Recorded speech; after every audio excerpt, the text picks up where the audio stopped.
On the front page of your book is also DNA chain. Why? Because since 2004, the real development here in vaccines is to use genetic products. So genetic products entered the veterinary market for pets, for dogs and cats and cattle in 2017. And now we're seeing genetic vaccines, not only for SARS-CoV-2 infection, COVID-19, but also for respiratory syncytial virus. And one of the leading genetic companies of which is working with the United States is Moderna. Moderna has nearly 36 genetic vaccines in development. Yeah, you are in the book explaining how this mechanism works. There's a part who translate, there's a part who transcript. Can you explain us a little? The messenger RNA, this genetic code, once it's inserted in the body, it's read by ribosomes, which produce the protein. In the case of COVID-19, it's the SARS-CoV-2 spike protein. And then it's reused. And now normally messenger RNA is degraded by normal human enzymes.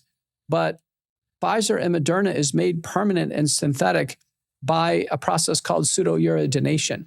And Carrico and Weizmann won the Nobel Prize for inventing that process, but it's a disaster for a vaccine. The body should have a vaccine in the body for a day or two, produce immunity, and the vaccine should be gone. We have data from my clinic here that patients who took Pfizer, for instance, still have the vaccine in the body for over 3 years since they've taken the shot. This is very disturbing. You're talking about spike protein that they found in the body.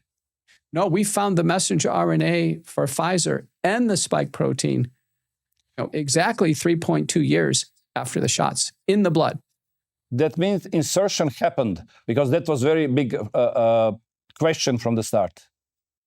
It's possible. It's possible that there could be insertion into the human genome. It's called reverse transcription.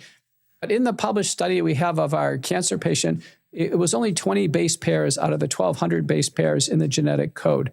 So I think, certainly reverse transcription can occur. It's been described by Alden and colleagues in Malmo, Sweden.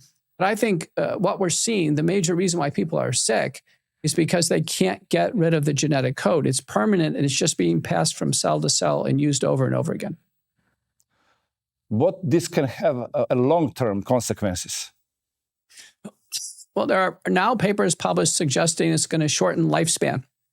People are not going to live it longer because the spike protein contributes to heart disease and cancer as the leading causes of death, and it may contribute to, other causes of death. So I think there's a great concern now that, human health has been irrevocably harmed for those who took the vaccine. It may be harmed, by the way, for everybody who's gotten COVID as well. So I didn't take the vaccine.